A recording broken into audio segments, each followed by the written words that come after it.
Old Man Saf. Hey everyone, this is Neela. Hey yo, it's your boy Funke, the coolest teen rapper online. What's up? It's me, Alfie. You're listening to The Cool Table with You're Adrian. listening to the Cool And Table. you're listening to The Cool Table. You're listening to The Cool Table. And I'm not sure if you know this, but right now, you're in the cut with my man, Adriel Smiley. Good morning, good afternoon, good evening, and good night. We're here on The Cool Table with a friend of the show. Our boy Lexxicon is back. Yes, I am. I have a bunch of stuff to ask you because I was rewatching our old interview from last time. Still hilarious, by the way. I was dying laughing. But the first thing I thought of was you said that you had started the new album already when you talked about last time, and you said it was going to be called Afro Bashmans, which is not the name that I have. So tell me about that name change. So because this is not that project. It's a whole different project. Yeah, the one that we talked about last time is what I was planning, but because of everything that happened, I just put it on pause. And then based on everything that was happening, I was inspired to make this one. So this one wasn't planned. This just kind of happened because like that's what happened when you're a creative. But like so the one that we talked about is actually coming next year now. Okay. So it's just another name change, but the same theme. Yeah. Okay. So you started this one during quarantine. Is that yeah. Okay. So that makes a lot of sense. So because on this one, the first thing I thought when I heard this one was, okay, he's singing. I'm not gonna hear a lot of Vybz Kartel's voice on this one. Definitely a super singing vibe. And the first couple of tracks, you sound like you're going through a crazy, crazy heartbreak. Please give me some insight on what was happening during that time. I don't know if it was necessarily a heartbreak. It was just a lot of sadness. Like after everything kind of like stopped and like the world stopped basically, and like I couldn't go nowhere. I couldn't talk to nobody. I couldn't like see no friends. I couldn't like. Because I mean, I also like I have an autoimmune disease myself, so like I'm technically extra at risk if like I have like underlying symptoms. So I'm like, okay, let me just stay at home. Let me just not do anything, and that was like really depressing. And then like I couldn't do anything for like 2 weeks. I was just like, and then because like on top of it, like it was Black Lives Matter every day. Somebody was getting shot. Somebody was getting done on this on social media. It was like every day, constantly. Then there was these protests, and I was just like, it was just so heavy, and like it was so depressing. So I was just depressed. That's why.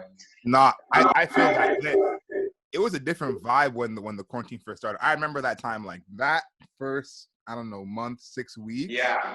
It was and it's crazy now when you think about it because we're so used to it, which is totally crazy that we're just used to this at this point.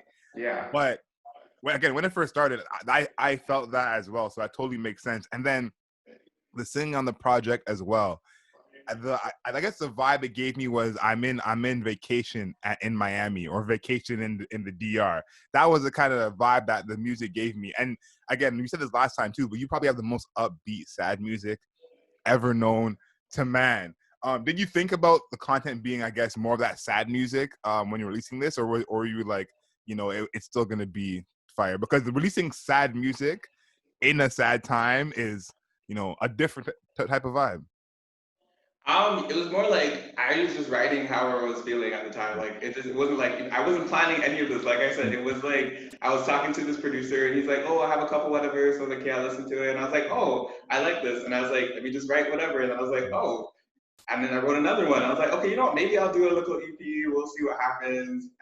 And no, like I do realize though the themes are like pretty depressing. But like it was supposed to be kind of like an escape from everything that's going on, but still, I guess, carrying those emotions with you on that escape. I guess that's what happened. Yeah. Mm-hmm. And Tropical R&B as a title, I thought that was like, again, perfect. It fits the sound, and I guess R&B is what like I was kind of thinking of what the song sounded like to me, the sound of the music, before looking at the album title, because I know you kind of give it away with your album title, so I wanted to separate myself. And R&B is what I kept coming back to, and it makes so much sense that, that's the name of the album. Talk about, I guess, the performance element of making more R&B type tracks than dance hall or reggae type tracks? I know we're not performing as much, obviously this is COVID time, but do you feel like it'll be a harder or more difficult performance going on more the R&B side? No, because I don't make like the strictly regular R&B stuff. Like mine is still up tempo like Mm-hmm. R&B, so I don't think it's really that different. And if you listen to some of my earlier stuff, you'll hear like the influences of that. So it's not like anything I haven't really done before. This is more focused, Mm-hmm. more like intentional. It's just more Yeah. intentional that like this is what I'm gonna do because Mm-hmm. this is what I want to do, and this is the new direction. And it's kind of like to tie people over into the transition to the next sound. It's more Mm-hmm. like let you Oh, get used true. to me singing because like more of that is coming. Yeah. So No, that makes sense. Definitely, like the first song, I was not even couldn't even pay attention. I was just being like, he's really singing, like this is really going down. And after a couple of songs, I kind of got more accustomed to it. But by the time I got to Little Bit, I was like, this is different. And Little Bit sounds like you're feeling way better. You're over whatever was happening before. Little Bit is like, let's get it. Talk about that song and let's write in that song. that one I loved writing. Well, I mean, I love writing all of them, but I love the more fun, the more sexual songs. I love those songs because I'm always like, oh, I can see the visuals. I can be like, I'm like, just a little bit, Mm-hmm. I love it. So writing that was more, because like after, like you said, after the beginning period, it was more like I could finally like re-see the world again. It's more like, For okay, real. we can still live like this. We can still breathe, we can still adapt, we can still just be safer, but like we can still have human interaction. So after that period is when like the happy-ish songs came afterwards. So that's why there's that transition there, because it was like, and then it's like, all right, like everything's not too bad now, Mm-hmm. compared to other places we're actually okay. Fact. You can still see a 1, 2, so that's more like the fun side. Yeah.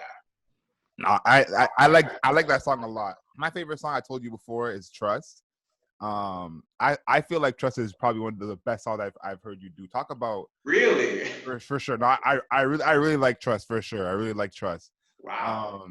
And I have so many songs I like from artists called Trust. I didn't realize it was called Trust when I heard the song, but I said maybe I'm just predisposed to like any song called Trust.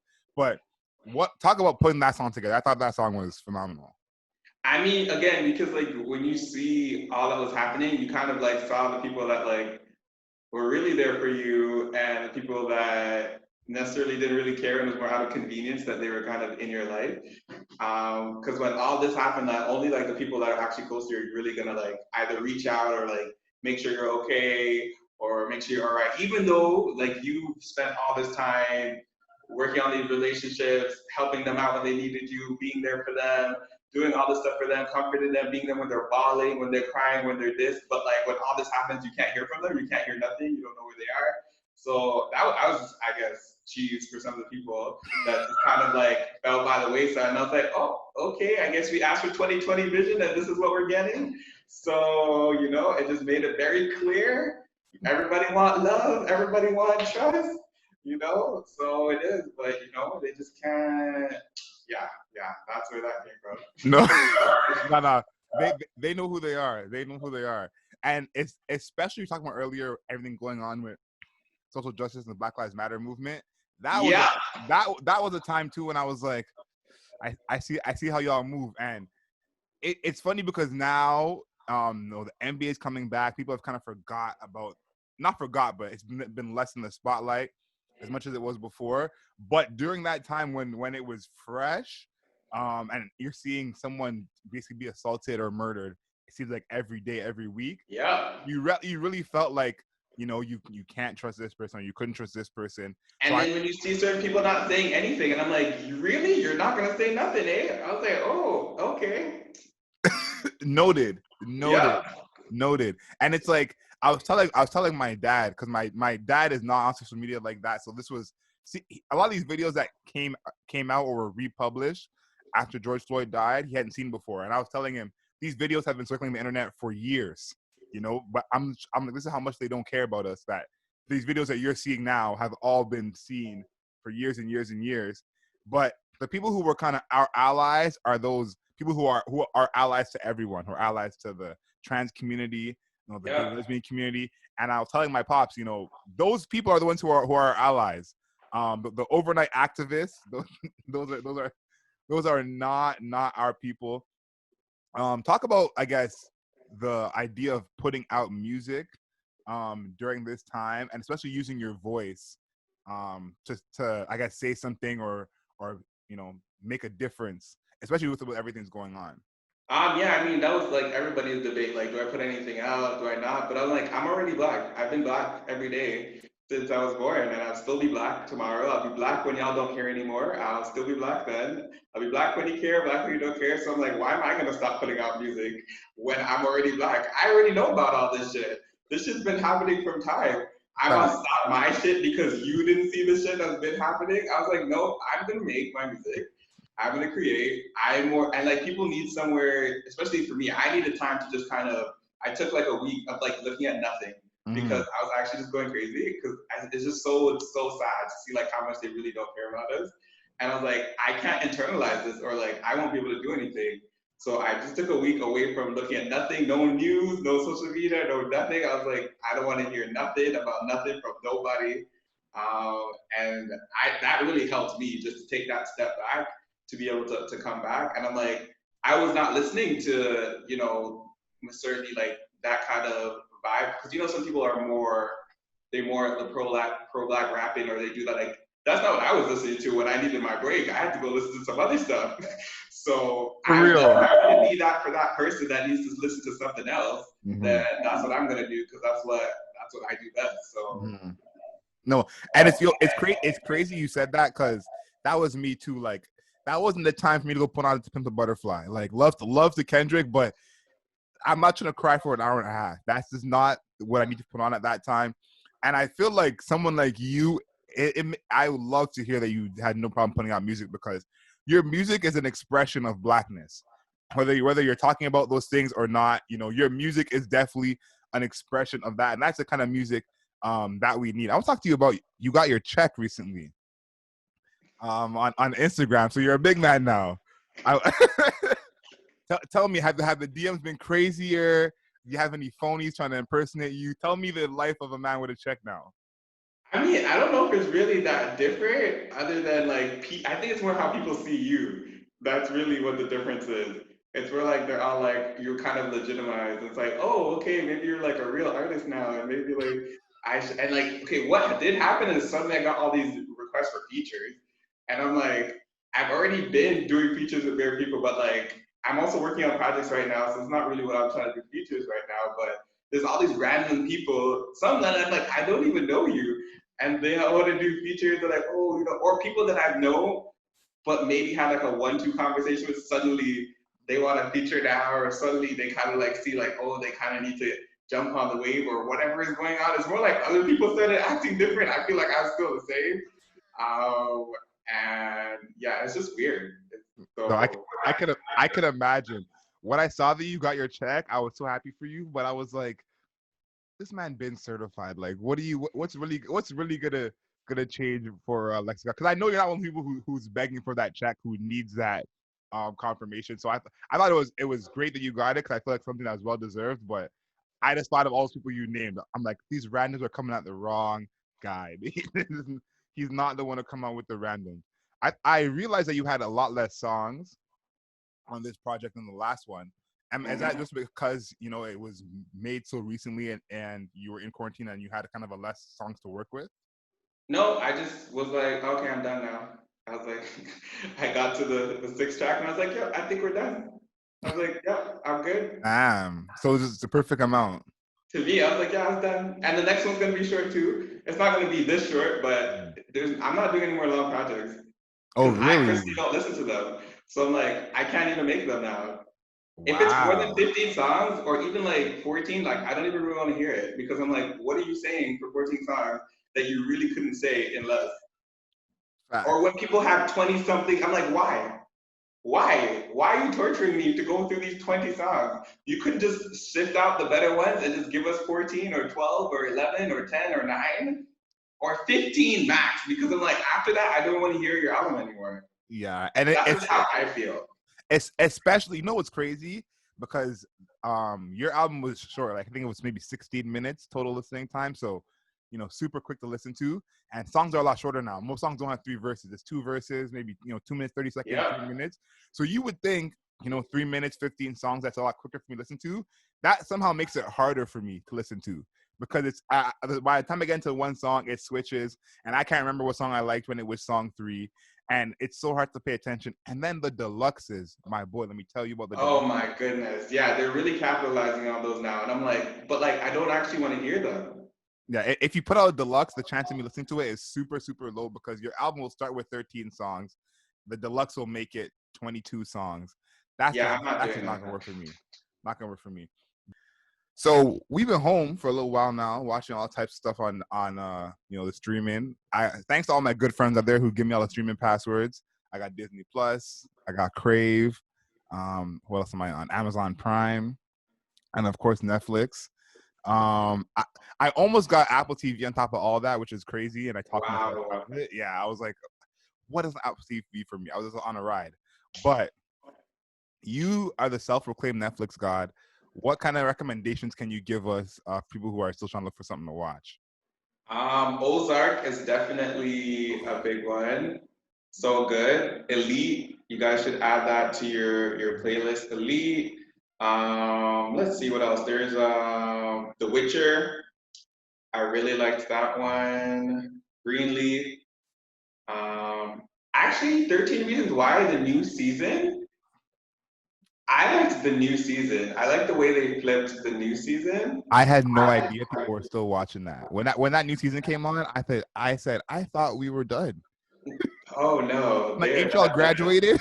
ain't y'all in Yeah, college? I actually like the new season. I really do like the new season. I know people have their thing with that show, but I like the new season.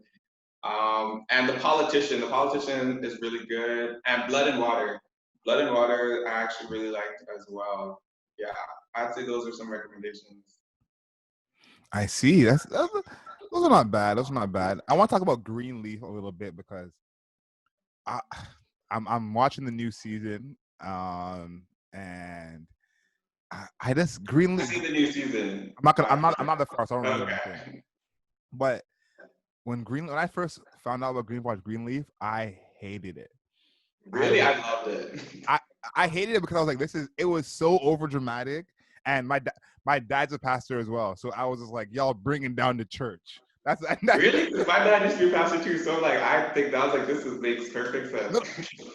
That's where I'm like, this is too real. And then Uncle Mac, I hated Uncle Mac from the beginning. Before they even like exposed how he was, I know. I could tell he was nasty. So I watched the first season just to see him go to jail. I said, listen, as long as he's not running around for 5 seasons, I can sit at rest. So I watched the first season just to see him go to jail, and we know what happens after that. He's getting released super quickly. But somehow it sucked me in, and I said I have to finish it. Greenleaf, the only thing I'll say about this is it's uncomparable to any show. That's the only thing. I've not seen a show like it before, and I've not seen a show like it since. For anyone who has not seen Greenleaf, is unaware, give them like a quick synopsis of what Greenleaf is. What quick synopsis? It's a religious drama centered on a Black family, incorporating lots of issues that affect the Black community broadly, that are all tied into the drama of this family, and they cover various topics. Okay, that's fair. Yeah, Greenleaf is like it is a different show, man. A whole different but show. like all of it is like, well, if you're Black, like it makes sense. If you speak the language, it makes super, super sense. Yeah. So before we get out of here, Afro Bashment is that what the next project will be like? Like I'm thrown off now because you basically lied to me last time. So keep me up to date. I didn't expect COVID, did you? Definitely not. So keep me up to date. So Afro Bash will be the next one next summer. It's the sound of the next project. So Sorry, it won't be not called the that name. anymore, but that's the sound. And that's next summer as well. I don't know if it's gonna be next summer. It's just gonna be sometime next year. Okay. So by the time this is out, the album will be out. Everyone, please head to your DSPs, iTunes, Spotify. Go ahead and stream that new Lexxicon album, Tropical R&B. R&B, yeah. That's it right there. You find him on Instagram. He's easy to find now because he all certified. So look for that blue check. Find him on Instagram. Find him on Twitter. Yeah, Follow me. Sorry, yeah, give him a follow. Thank you so much for joining us on In the Cut once again. We love having you on the show. It's always a good time talking to you. Until next time, everyone, please stay safe and know yourself and know your worth.